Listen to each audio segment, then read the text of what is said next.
Good morning, everyone. Welcome to First Parish in Plymouth. I'm the Reverend Arthur Lavoie, and my pronouns are he, him, and his. We're delighted to have you with us this morning for a special service, and I would like to offer a welcome also to anyone who is watching us online, either on our YouTube channel or through one of the local public access television stations that will be broadcasting this service throughout the week. We're delighted to have everyone with us. If you're here in person and would like more information about this congregation or Unitarian Universalism, you can see me afterwards. For those of you watching online, their church's website, First Parish PlymouthUU.org. You can go there and access some information, leave a message for me or someone or our administrator to follow up with anything, and then there is an option on the website if you wish to make a donation.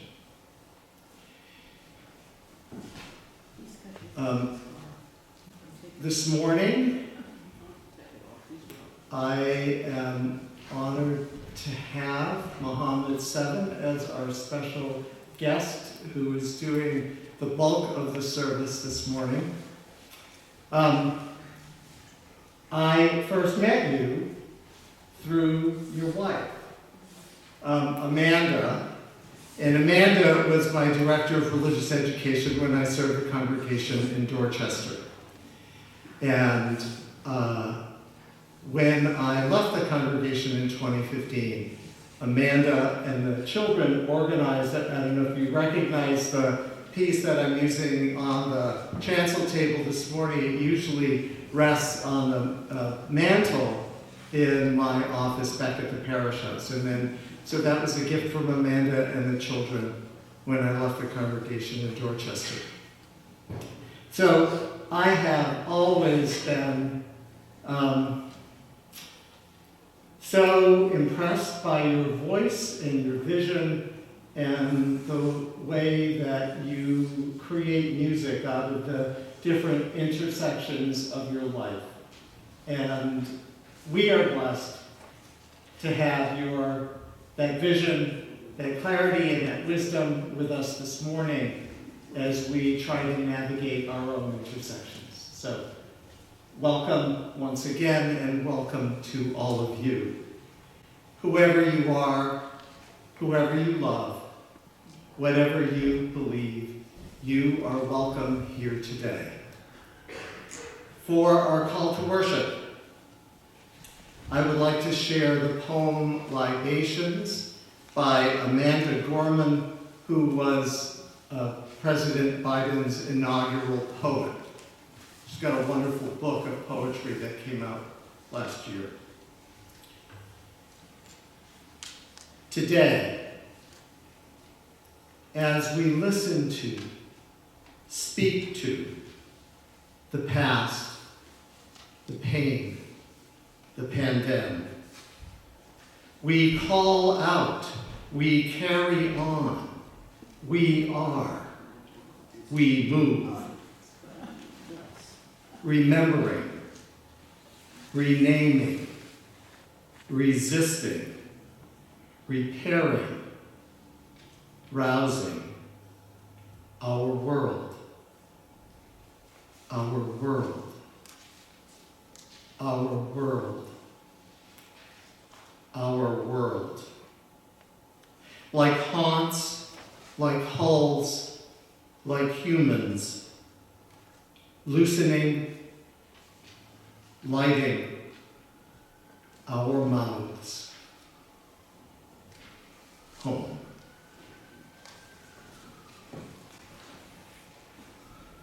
You're going to lead us in something that we can join in? I will. Okay, wonderful. Thank you so much, Arthur. You're welcome. Lovely introduction. Kind words. Well, hello. I'm Mohammed Seven. Thank you so much for having me here at First Parish Plymouth. Really happy to be here. I'm a singer-songwriter and an activist, and so happy to share my music and stories with all of you today. I am the singer and songwriter for a band called Muhammad 7 in the Spring. The band's called Muhammad 7 and the Spring because I was inspired by the Arab Spring, an important liberation movement across the Middle East. And I was also inspired by the season of spring, which is a time for rebirth, when the earth warms up and anything's possible. How nice that it comes around every year.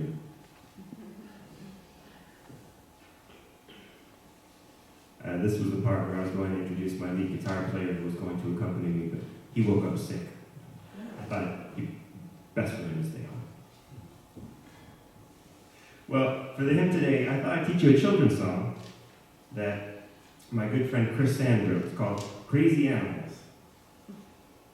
You ever had animals in your garden? Eating up all your cabbages and carrots and potatoes? Doesn't it make you mad? And did you ever notice how human beings keep finding new ways to make money off of things that used to be free and belong to all of us? Like water, air, even ideas.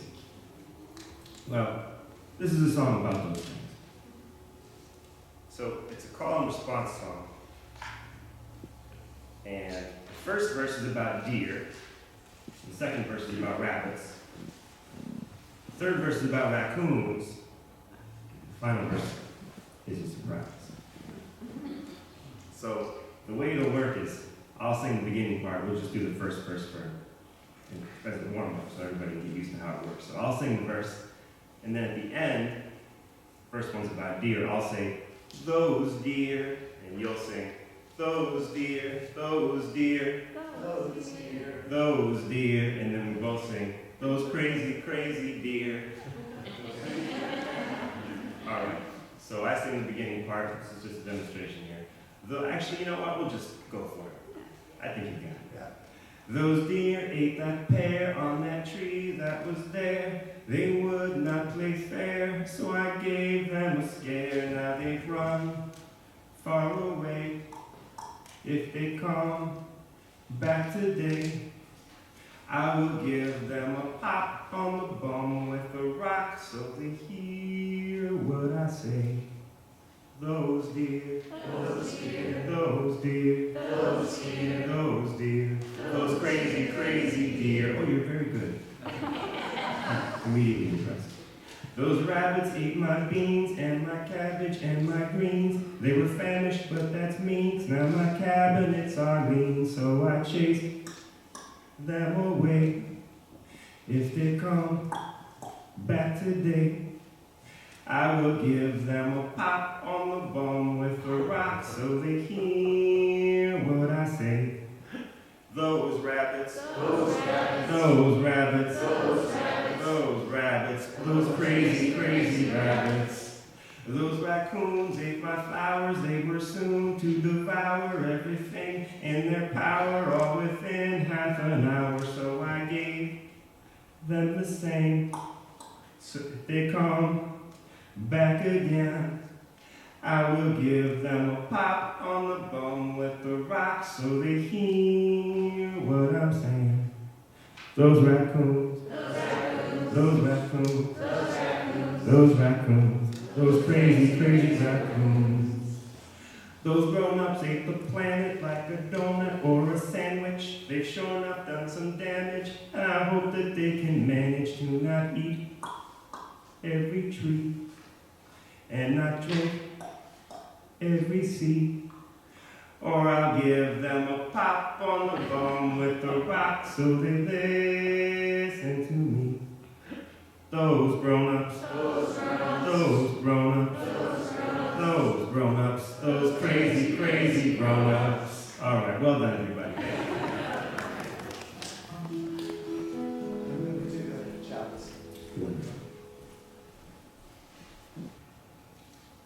The words to our chalice lighting are in your order of service. Please join me in reciting them. Love is the spirit of his church, and service its law. This is our great covenant, to dwell together in peace, to seek the truth in freedom, to speak the truth in love, and to help one another.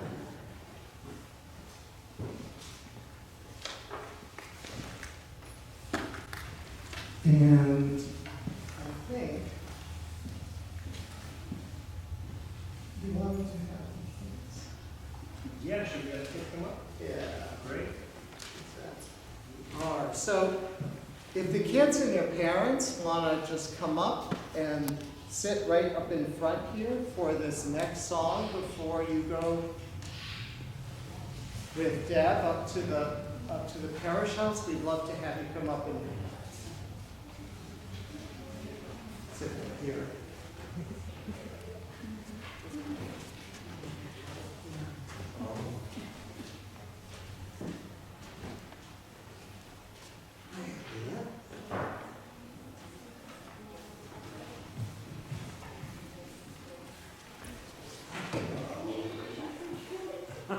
Oh, welcome. So glad there are so many young people here today. What a delight.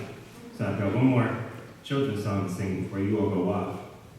And I wanted to tell a story that, when I was a young person, I really wanted to be an artist. But I felt like I wasn't good at art. You're good at art? I believe it. I believe it. And you know what? I'm so glad you said that because it's really exactly what my story is about. It was a real dilemma for me because I really wanted to be an artist, but I didn't feel like I was good at it. And I'm glad you do feel like you're good at it. When I was 14, my mother bought me my first guitar and I learned to play it. Mostly on my own. But I still felt like I wasn't a good artist. I was a nervous performer. Here's a little secret, I still am a nervous performer.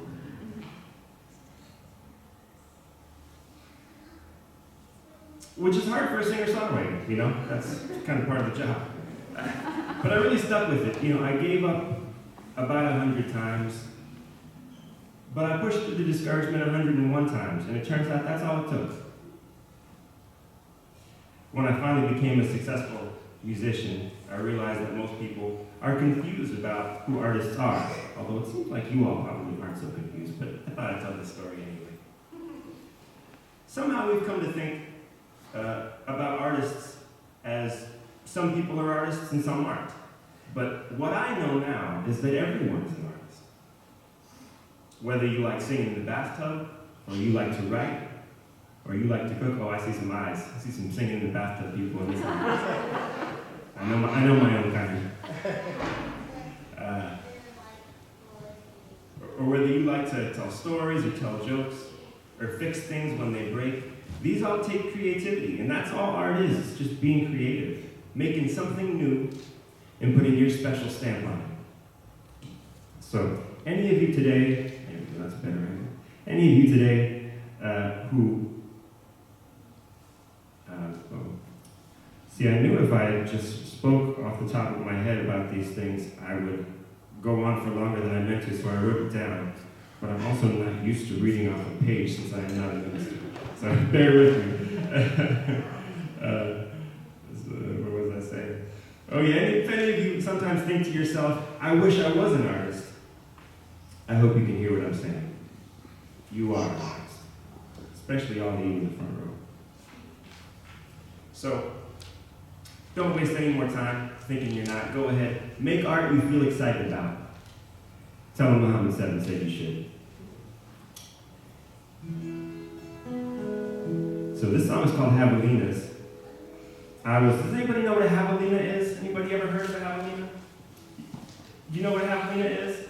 Yeah, it's a desert pig. It's a desert pig. That's exactly right.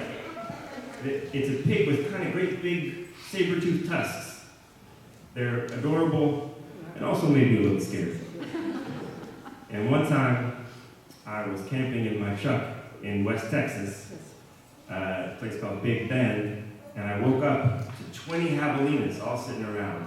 And I just happened to have my guitar, and of course it was a bad idea at that point to leave the truck. So I did what any self-respecting songwriter would do. I wrote a song about Halloween.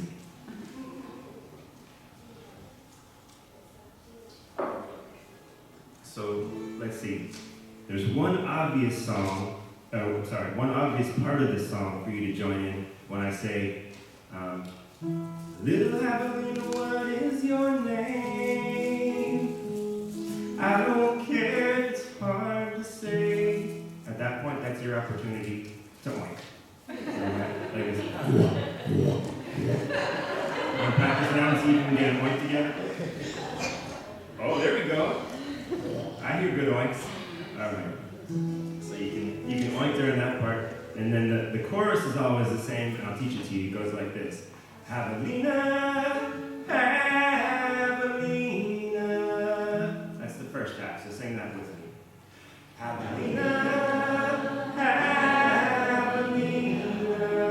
You're a very smart group, you learn fast. All right, then the next part is, you little brown snout, like a water can spout.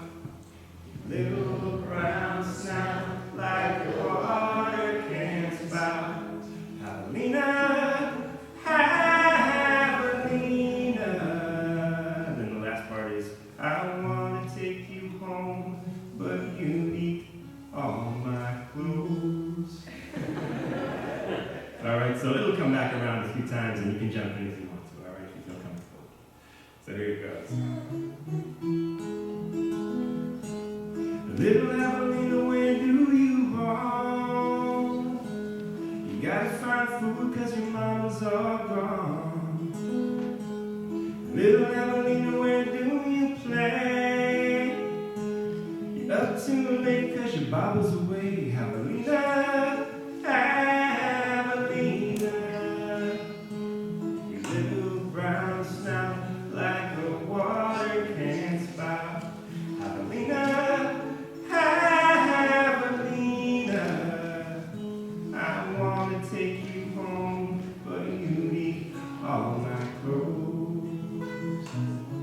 Little Evelina, I see you scratch. Your best friend say with the side of your back.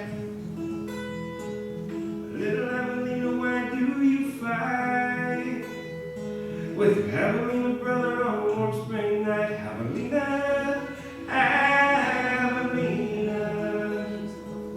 Your little brown snout, like a water can spout. Javelina, Javelina.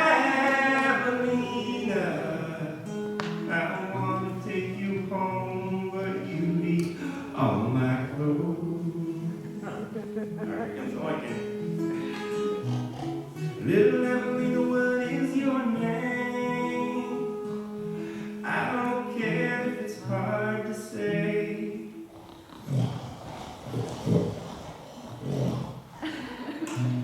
Very good. Little Evelina, one day I'll sing a song to you, little Evelina of spring. Evelina, Evelina. Little brown snout, like the water can spout. Evelina, Evelina.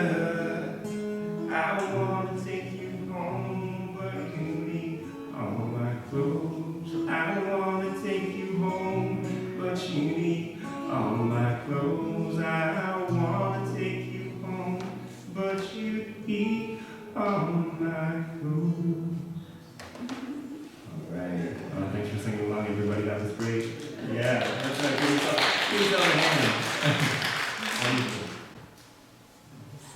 Light of mine, I'm gonna let it shine. This little light of mine, I'm gonna let it shine. Oh yeah, this way. Little light of mine, I'm gonna let it shine. Let it shine, let it shine, let it shine.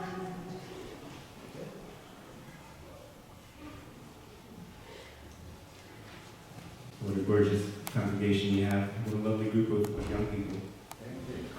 Glad you had them come to the front. I got to see them up close in person. That was nice. So my father was an immigrant from Iran. He died, actually, just last June, just shy of his 75th birthday. He had been visiting Iran for a few months out of the year. His wife had predeceased him by about 10 years, and so he was going to visit family for a few months out of the year. He left just before the pandemic hit, and when the airlines shut down, that meant that his 2-month trip turned into an 18-month trip. In the end, he died there of a heart attack, but had he died here, he would have been alone in his home, and there he died in the arms of his sisters, who loved him. So in the end, it was, in some ways, I think, a blessing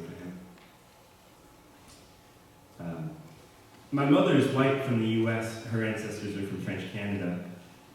And so for me, being mixed heritage, first-generation immigrant, that's been a huge part of my life. My father was born in Iran, and he viewed the world, very much through that lens. His earliest picture of the world was that everyone was like him. I was born in the South Shore Hospital, and my view of the world was that almost no one was like me, including my mother's French-Canadian family. Now, of course, they were absolutely like me. In fact, we are all much more alike than we are different. Even all of us in the sanctuary here. But because my name was different, and my skin was different, and my father had a strong accent, I felt very different. This next song is only part autobiographical, but it's a story about immigrants and their children. It's called Sour Cherries.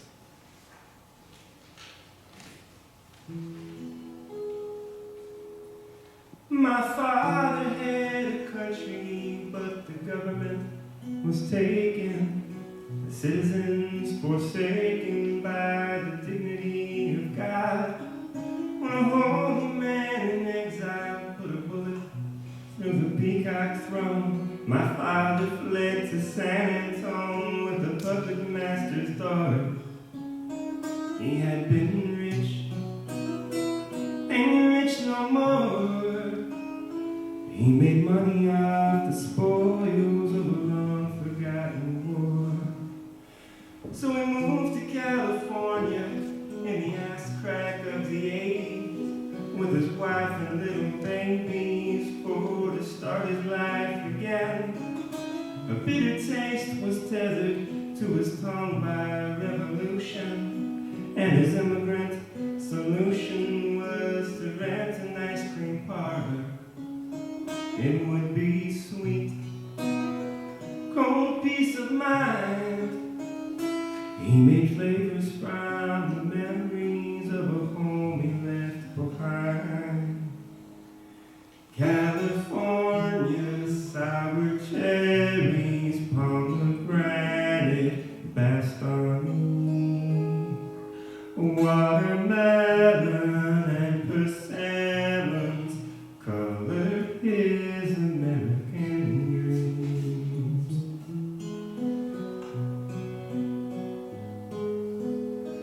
Mama scooped the flavors while my sister helped him churn them. Me, I didn't want to learn 'cause I was playing my guitar. As Reagan turned to Clinton, he and I began to argue. One day I went too far and he told me to hit the highway. My mother cried, he yelled some more. I stopped to kiss my little sister as I headed for the door. So I left the Westwood Hills and caught a ride to Massachusetts. Sometimes the home you choose is not a home you'll ever love. Not 20 years I've labored on a garbage truck in Boston. And late at night I'm lost in rock and roll and smoky bars. The distorted wine, my silver tongue. When the sun sets in the west, I close my eyes and think of home. California, sour cherries, pomegranate, baston, watermelon lemon color my American dream.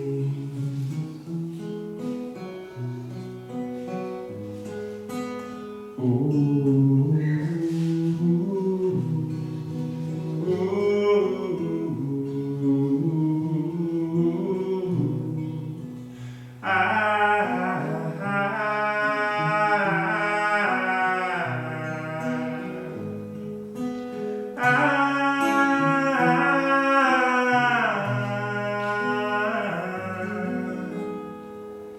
California sour cherries, pomegranate, Bastoni, watermelon and persimmons, color our American dreams.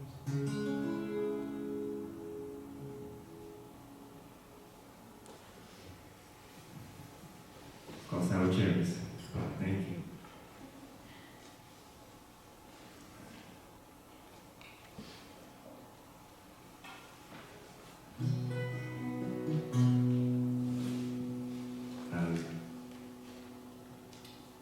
If there's anything else I want to say about that before I move on.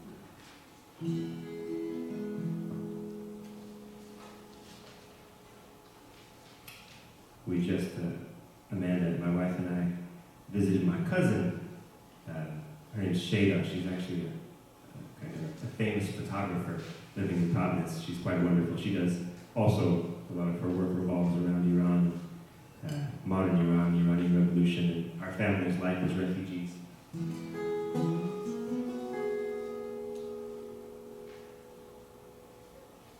don't think I have anything actually to say about that visit in particular now that I think about it, but it was really lovely. You know, I don't see other Iranians aside from myself and my son very often. So next, have you ever heard of Eve Ensler? She's a brilliant woman, most famous for writing a play called The Vagina Monologues that explores themes of women and sexuality very brilliantly. Anyhow, I once heard her speak about a whole host of issues, and she said something about about war that really stuck with me. She said that bullets were just hardened tears. More than just the gorgeous poetry of it, I love the way she distilled an idea that there's a connection between the pain we carry and the damage that we do. That in order to stop doing damage to the earth, to one another, that we must let our tears flow in order to melt the hard parts of our hearts. This next song is called Bullets in Those Guns. And there's a line in it that says, let the fire of your love burn it down. My lead guitar player, Patrick, was originally going to be here.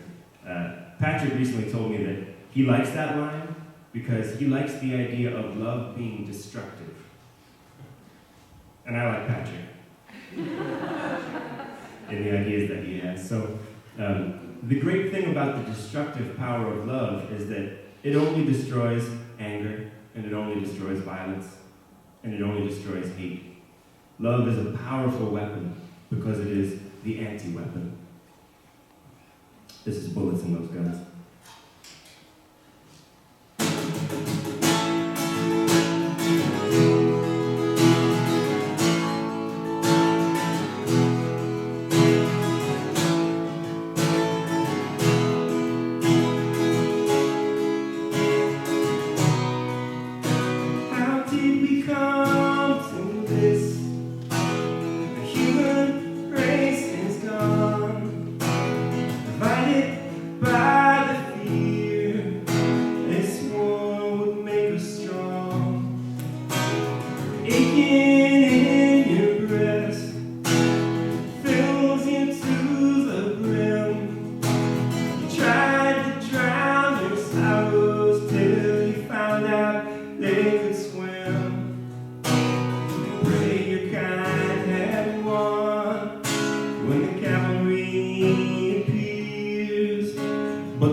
search for signs of life behind that tapestry of lies.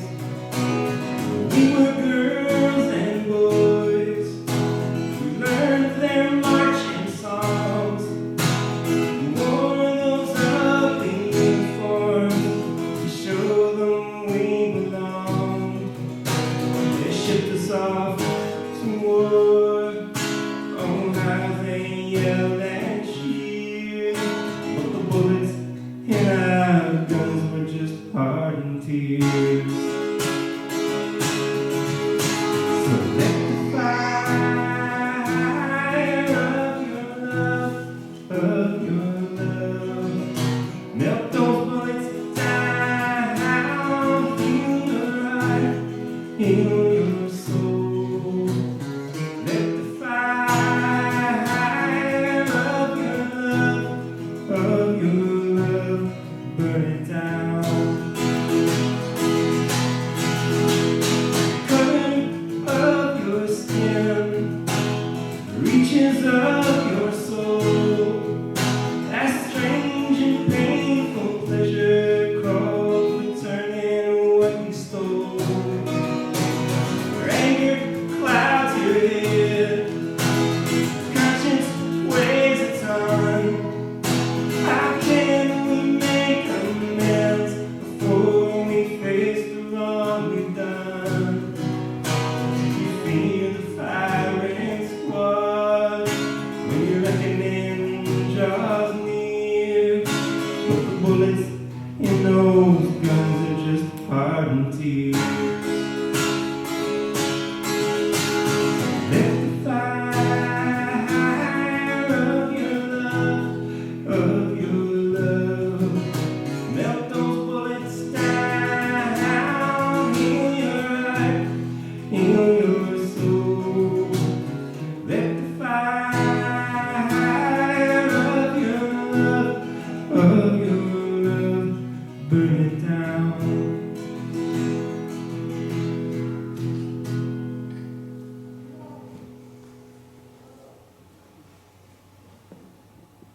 Thank you. It's called Bullets in Those Guns. And thank you to Ensler for the brilliant idea.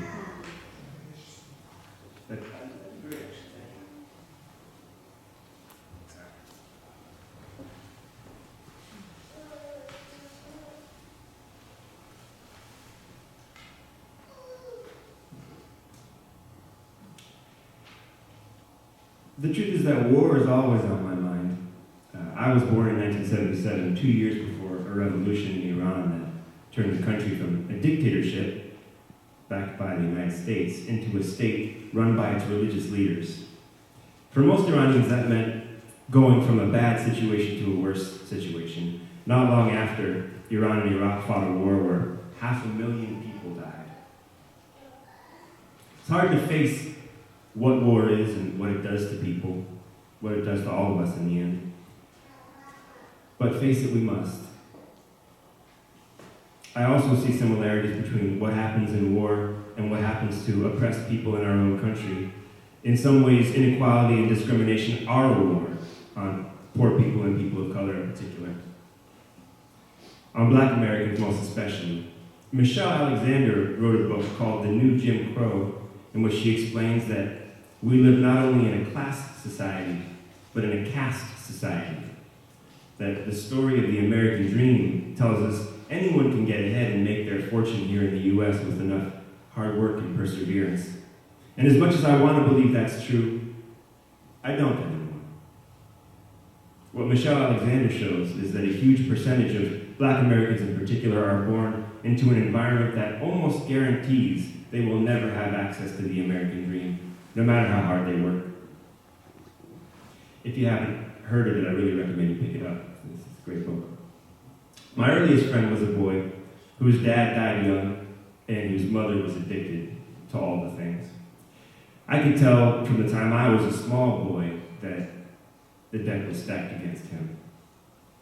Sure enough, he spent our late teens in juvie and our 20s in jail. And this next song is for him. It's called To Love a Man.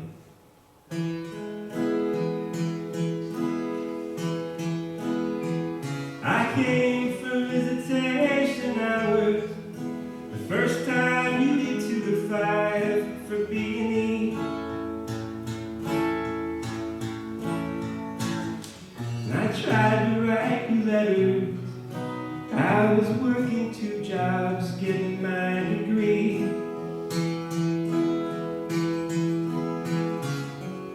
And you were tough as leather. I'm worried that your fury might take sight of me. When you left Essex County, I pretended not to notice you were finally free.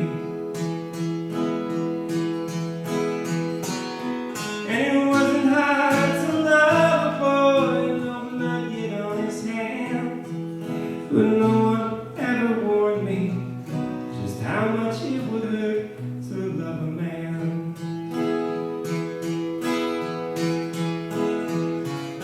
And I miss your junkie mama, her beat up leather jacket with the faded jeans. She might be the coolest and the saddest person I've ever seen. Each time you rapped my window, 'cause she was out of pocket, was a guarantee. You were on the highway, whose only exit was the penitentiary. And it wasn't hard to love a boy, no blood yet on his hands, but no one ever warned me just how much it would hurt to love a man.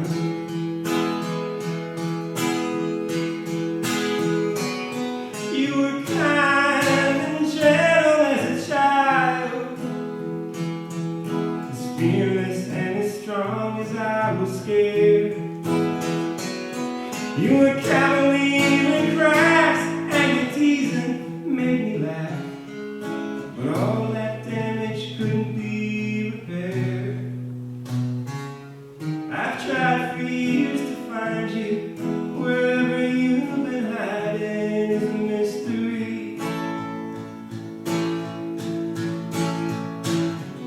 You might be locked up somewhere, maybe now you're married with a family. And if you ever hear this, I open signs to you like an apology.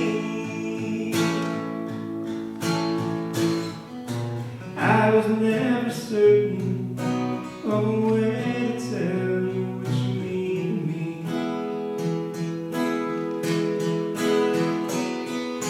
Grateful to have known you, and I hope you understand. I love you like a brother, and pray that you found peace as a free man. No, it wasn't hard to love a boy, no blood yet on his hand, but no one ever warned me just how much it would hurt to love a man.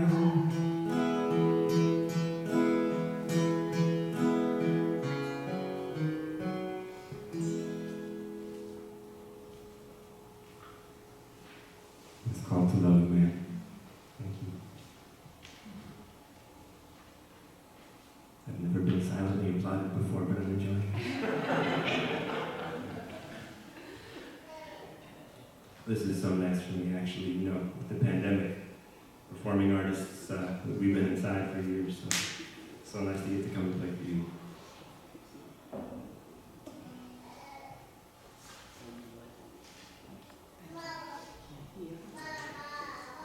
Racism in the prison system is directly tied to racism in policing. These are 2 of the key ways our country punishes Black Americans for the legacy of slavery they've been forced to endure. It affects all of us, but it's hardest on Black folks. I wrote this next song in 2016 after the murder of Philando Castile in St. Paul, Minnesota. The great artist Paul Robeson said, "Artists are the gatekeepers of truth. We are civilization's radical voice." I often write songs about the struggles of oppressed people, and in my anger and heartbreak about racism, I wanted to write a song for the Black Lives Matter movement. I wanted the song to be an opportunity for audiences to say the names of African heritage people who were killed by the police, to remember them, to honor their lives, and so that we might grieve together and be able to face the real work ahead of us. The work of making a better world, which has to start with ending racism. This song is called "In the Name of Amadou Diallo." Amadou Diallo was a 23-year-old student who was killed by the police in New York City in 1999.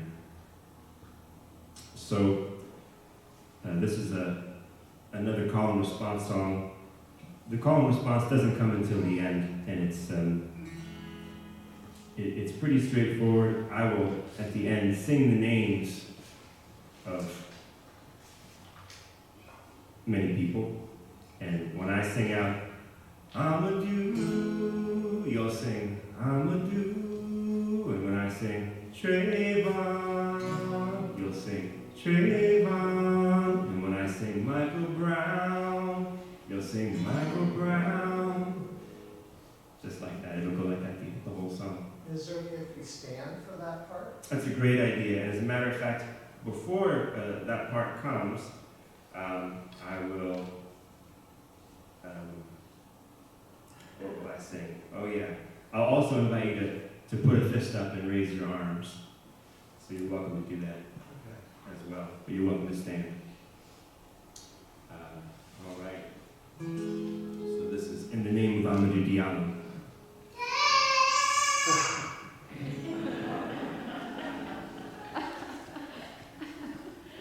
That was wonderful.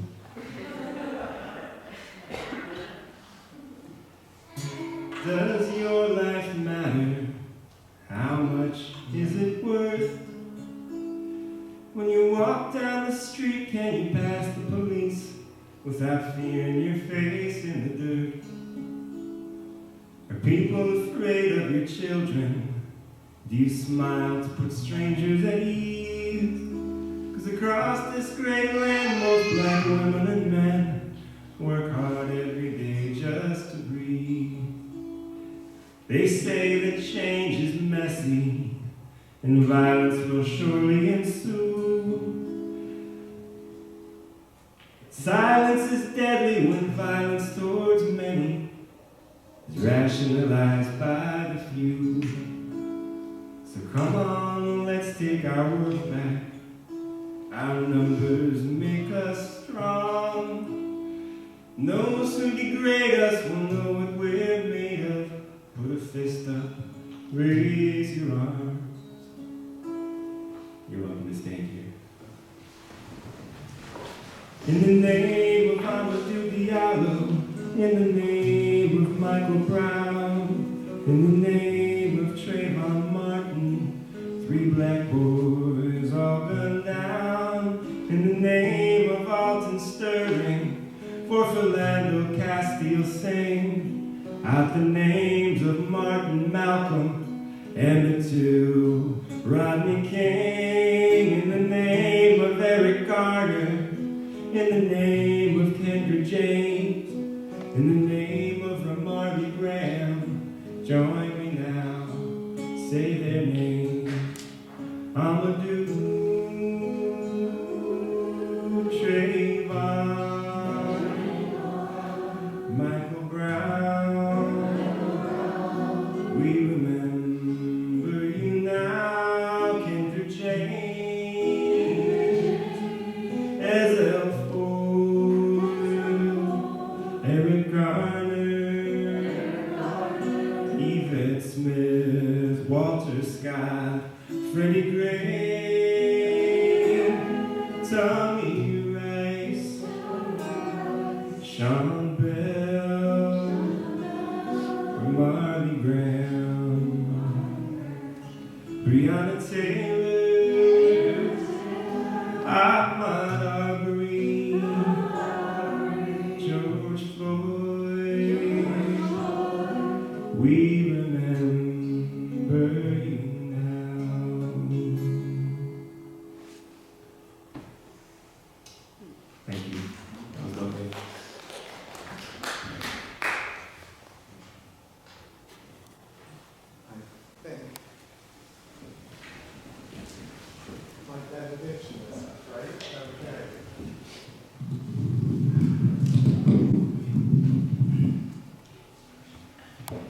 So I am struck by how saying names and remembering names is important in so many cultures.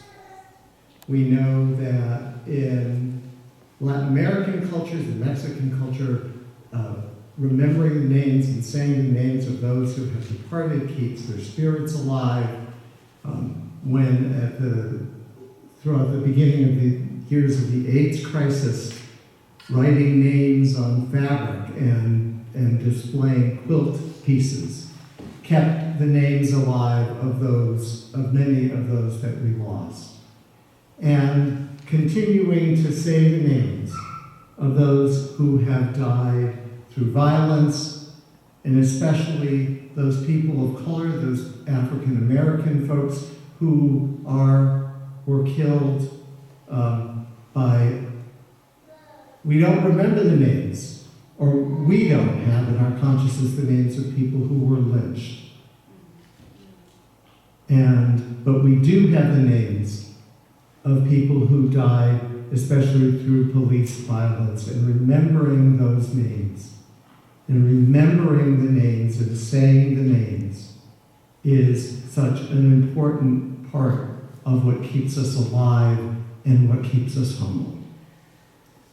So let us always remember and thank you for that reminder as we go forth to remember the names. And you will give us a postlude. We're calling it that. I've long believed it takes discipline to care about people. And it takes discipline to care about the world. But I also think it takes discipline to enjoy your life. To fill your life with joy is often actually very hard work, but just as important as any other work we'll ever do. And we all deserve it. Enjoying your life is a human right. You're born with it. I like to think of myself as a student of joy. This next song is my ode to joy. It's called Medicine.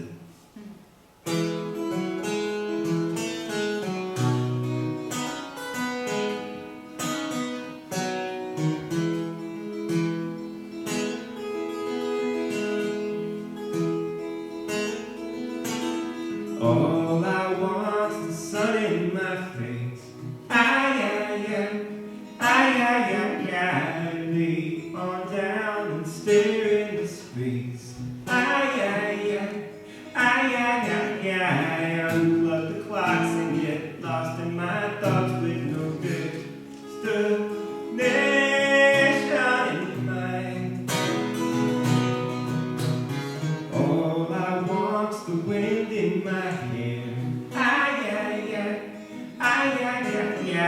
I'm out the window surfing the air. Let's take a drive with no purpose in mind. There's a world I'm aching to find. I don't need much of anything, just the love of my friends and the poems my ancestors wrote out like medicine all over my skin.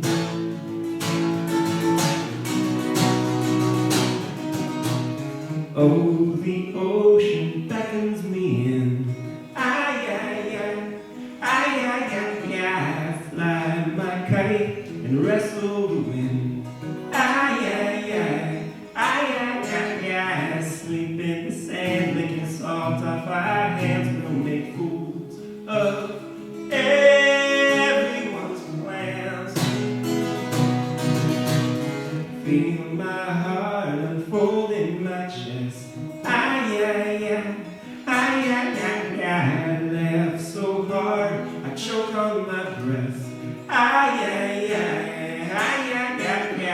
Well, spin around